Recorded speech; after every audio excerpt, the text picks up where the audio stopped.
Good morning dear student. Welcome at my YouTube channel English Literature Academy. Dear student, आज हम कमला दास की एक बहुत ही महत्वपूर्ण पोएम जिसका नाम है A Hot Noon in Malabar उसके बारे में डिस्कस करने जा रहे हैं। इससे पहले हमने पिछले वीडियो में कमला दास की एक बहुत ही महत्वपूर्ण पोएम माय ग्रैंडमदर हाउस के बारे में डिस्कस किया था। तो कमला दास की जो पोएम्स है वो उसके जीवन से रिलेटेड है, उसकी अपनी खुद की ऑटोबायोग्राफी पर डिपेंडेंट कविताएं हैं। तो यहाँ पर इस कविता में हम कमला दास की जो फीलिंग्स है अपने बचपन को लेकर के, अपने बचपन को लेकर के जो वो याद करती है, आज हम उसके बारे में डिस्कस करने वाले हैं। बहुत अच्छी पोएम है जो बहुत ही सिंपल लैंग्वेज में लिखी गई है, जिसमें कमला दास ने अपने जीवन के बारे में हमें बताया है। तो आइए शुरू करते हैं हमारा वीडियो, जिसमें पोएम का नाम है ए हॉट नून इन मालाबार। वीडियो का आप अंत तक जरूर देखें, लाइक और सब्सक्राइब जरूर करें। देखो कवित्री कह रही है, this is Noon for beggars, कि ये दोपहर भिखारियों के लिए होती थी।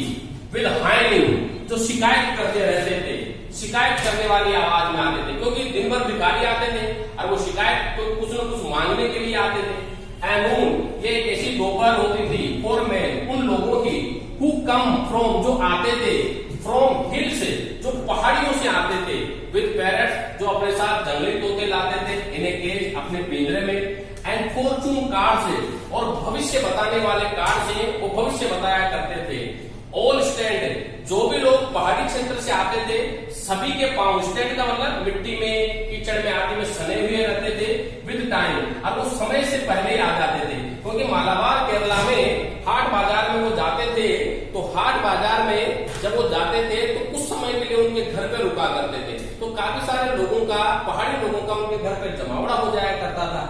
और ब्राउन कुरुआ गर्ल्स, अब यहाँ पर कवित्री कह रही है कि उनमें वो कई कुरुआ जाति की लड़कियां आती थी, विद ओल्ड आईज, जिनकी आंखें धसी हुई रहती थी, क्योंकि पहाड़ी क्षेत्र में रहने की वजह से उनके शरीर और मुंह का जो आकार रहता था वो कुंडलाया हुआ रहता था। हु रीड, जो पढ़ती थी, हथेली, ए लाइट सिंग सॉन्ग, एक मध्यम संगीत गाते हुए, जो हाट बाजार में जाकर के लोगों के एक हल्के संगीत में उनके हथेली पढ़ करके उनका भविष्य बताया करती थी।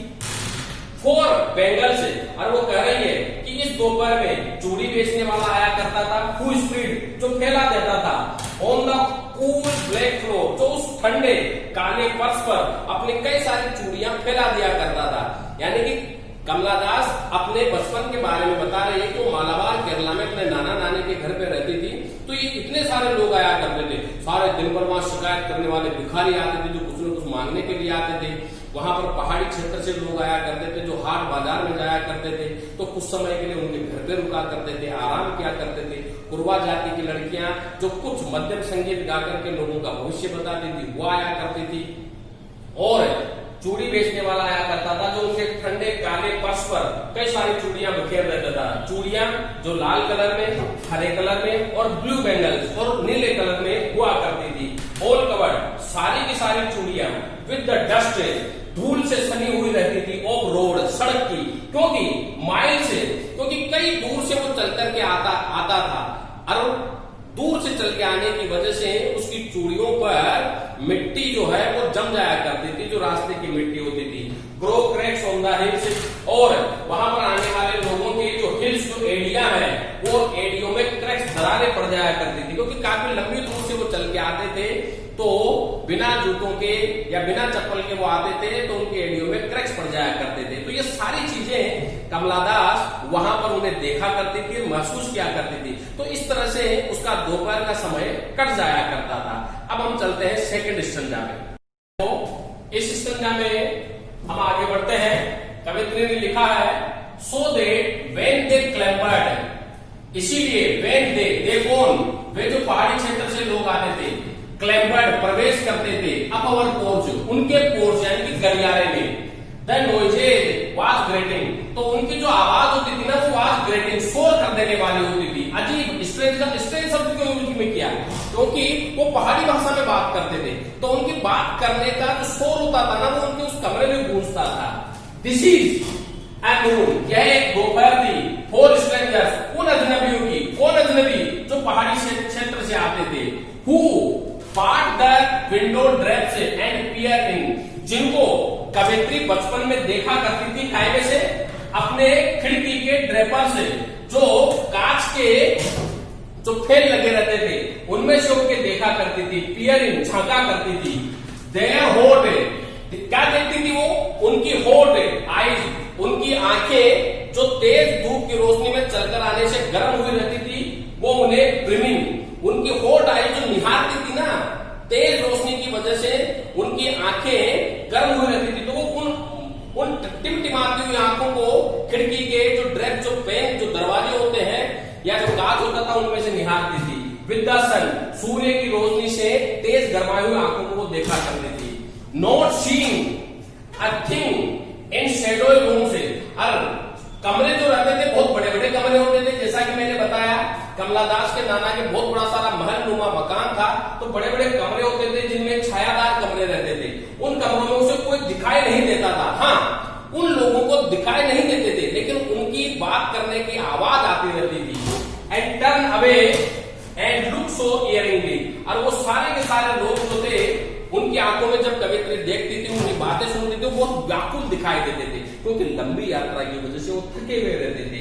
Eight the brick laid gateway, और फिर जैसे शाम होती थी, ठंड होती थी और वो हाट बाजार में जाते थे, उससे पहले उनके घर में ब्रिक मतलब ईटों से चारों तरफ ईटों से गुथा हुआ एक कुआं था। उस कुएं पर वो जाते, वहां से पानी खींचते, अपने पैरों को, हाथ पैरों को, मुंह को इनको धोते और अपने आप को ठंडा करके, साफ करके फिर वो बाजार में जाया करते थे। इसीलिए लिखा था ब्रिक लेड गेट वेल, वहां पर ईटों से गुथा हुआ एक कुआं था।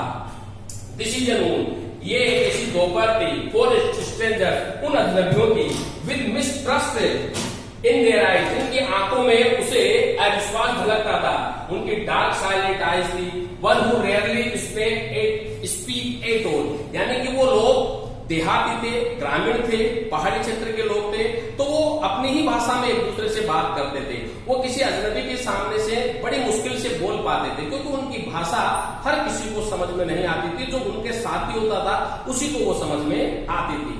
अब हम चलते हैं अगले stanza. So that when they speak, देखो इसमें कह रहे हैं कवित्री कि व्हेन दे स्पीक, जब वो बोलते हैं तो देयर वॉइस, उनकी आवाज, रन वाइल्ड लाइक जंगल वॉइस, उनकी आवाज, कवित्रियां कहना चाह रहे कि सारे के सारे ग्रामीण लोग थे, पहाड़ी लोग थे, तो उनकी आवाज में पहाड़ीपन झलकता है। वाइल्ड वॉइस होती है उनकी, जंगली आवाज जैसी होती है, तो वो अपने ही लोगों से ज्यादा कंफर्ट तरीके से बात कर पाते हैं। यस दिस इज नून, हाँ ये दोपहर होती थी फॉर वाइल्ड मैन, उन जंगली लोगों की जिनकी जंगली सोच होती थी और उनका प्रेम भी जंगली होता था, यानी वो उनका प्रेम दर्शाने का तरीका जंगलीपन जैसा होता था। To be here far away, जो अभी यहाँ है और कुछ देर बाद वो चले जाएंगे। इस टॉर्चर, ये लोग पीड़ित रहते हैं क्योंकि इतनी लंबी यात्रा तय करके वो आते थे, और वाइल्ड फीट, उनके जो पैर जो रहते थे वो मिट्टी से आदि से सन जाते थे, लंबी दूरी से आने की वजह से उनके पैर कट फिट जाते थे, जिसकी वजह से उनके पैरों का कलर भी बदल जाता था। Steering up with the dust, जो धूल से पूरी तरह सने हुए रहते थे। दिस हॉट नून, यह गर्मी की दोपहर, एट माई होम, उसके घर मालाबार में उसे दिखाई देती थी। And I so far away, लेकिन आज वर्तमान समय में वो सारे लोग गायब हो चुके हैं, क्योंकि अब वह मालाबार में नहीं रहती है, क्योंकि कमला दास की शादी मेट्रोपोलिटन सिटी मुंबई में हो गई थी, तो मुंबई में वह अपने पति के साथ सेटल हो गई थी। तो वो अपने इस बचपन के इस दोपहर को याद करके वह महसूस करती है कि उसने क्या खोया और क्या पाया। तो ये पूरी की पूरी कविता हमें कमला दास के बचपन के बारे में हमें बताती है। तो आई होप वीडियो आपको पसंद जरूर आएगा, आप इसे लाइक और सब्सक्राइब जरूर करें। Thank you.